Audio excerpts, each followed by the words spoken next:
What's the state of your website? If you're looking for a new digital experience platform or DXP to run your digital experiences, I have the book for you. The Agile Brand Guide to Digital Experience Platforms is part of my best-selling series of Martech books. In this book, I explore and demystify DXPs and look at the roles a digital experience platform should play, the different types on the market, as well as how to initially evaluate platforms, then how to best implement a DXP once you've selected it. The book also features a foreword from Rupali Jain, Chief Product Officer at leading DXP provider Optimizely, as well as several other thought leaders in the industry. Learn more and get a copy in print or digital now by going to the Agile Brand Guide website at www.agilebrandguide.com. Hi, this is Greg Kihlstrom. Welcome to the Agile World podcast, where we discuss customer experience, employee experience, and transformation in an agile age.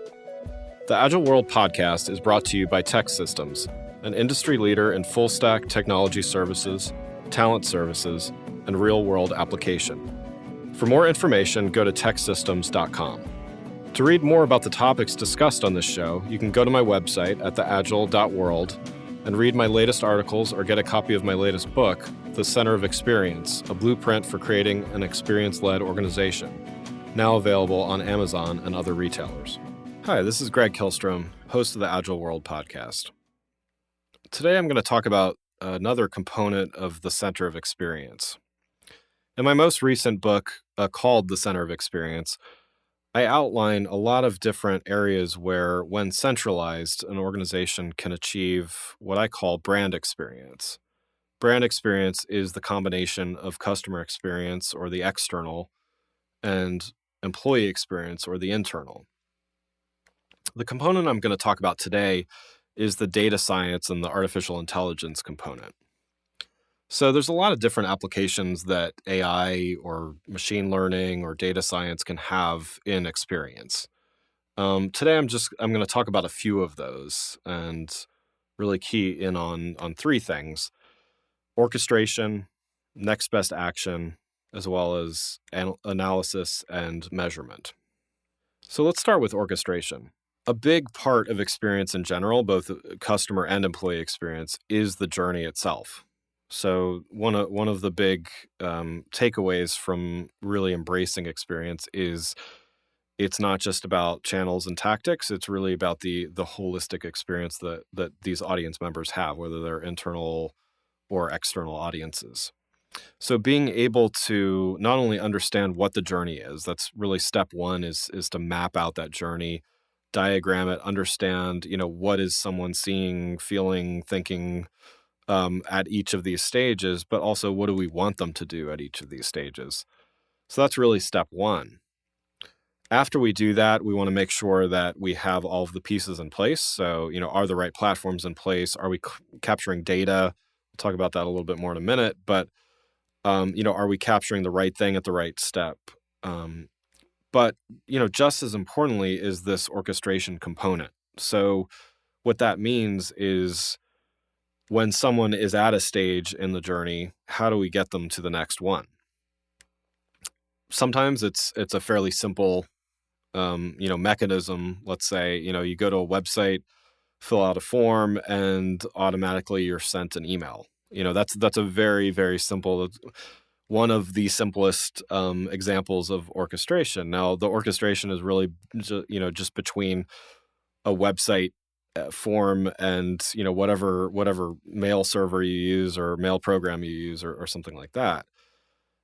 On a much more complex level, orchestration takes the holistic view of really starting at the very, very beginning. So, initial awareness of a product, service, or something like that from a customer standpoint, and getting them all the way through the buying process and ultimately beyond.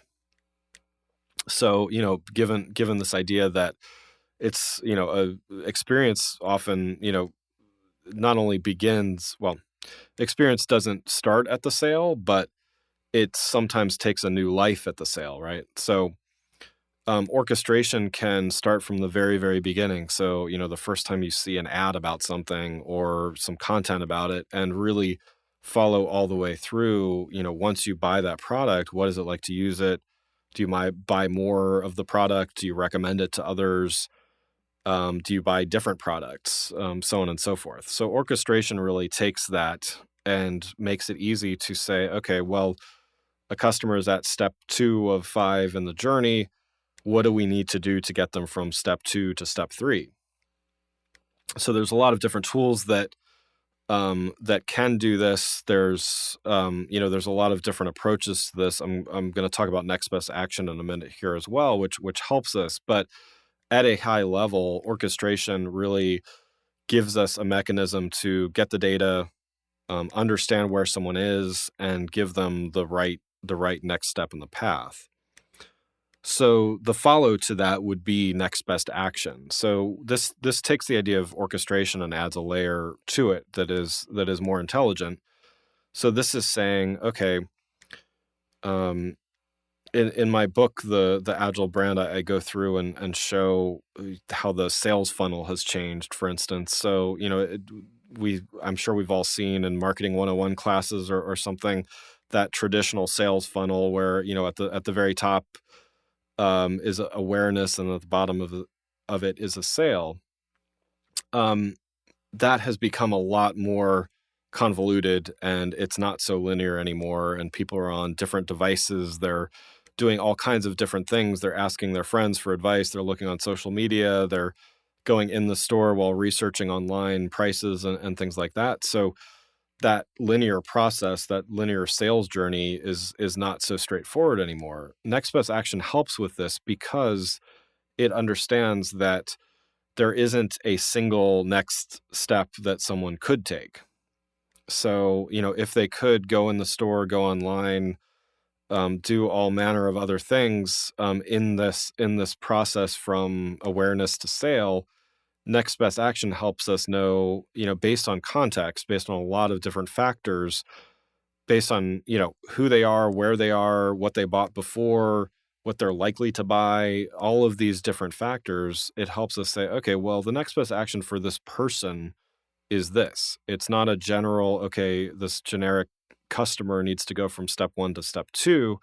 It's this person sitting on their laptop in this place. The next best action for them is this very specific thing.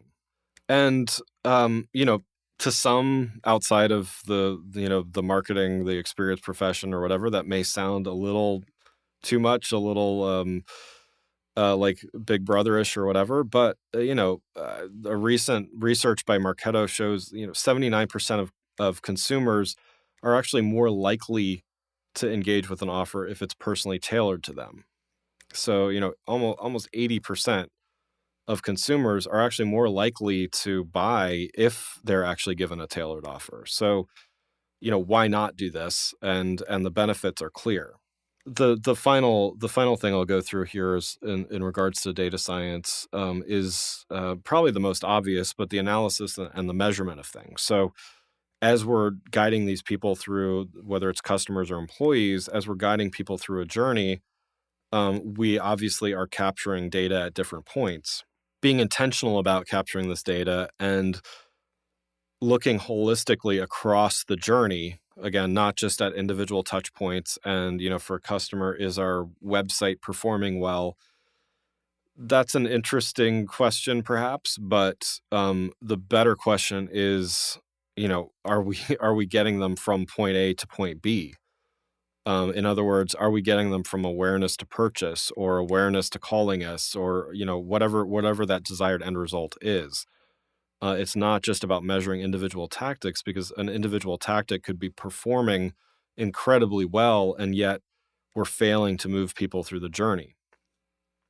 On the employee experience side, it's less about moving people through the journey because, to be honest, on the employee side, it starts at recruiting and it ends at someone, leaving, retiring, transitioning out of the company.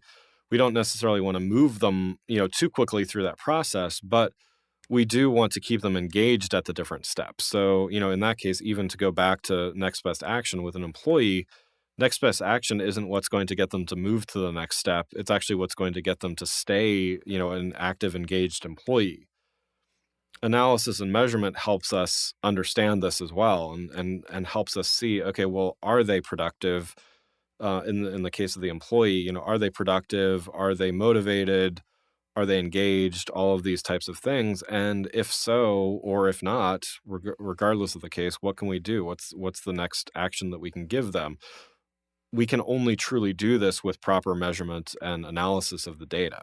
So I would encourage you to, even if you're not in the data science team or related, start thinking about, how can you more holistically measure and measure and optimize the experience, and again, experience being across multiple channels and really moving people through whatever journey you're responsible for.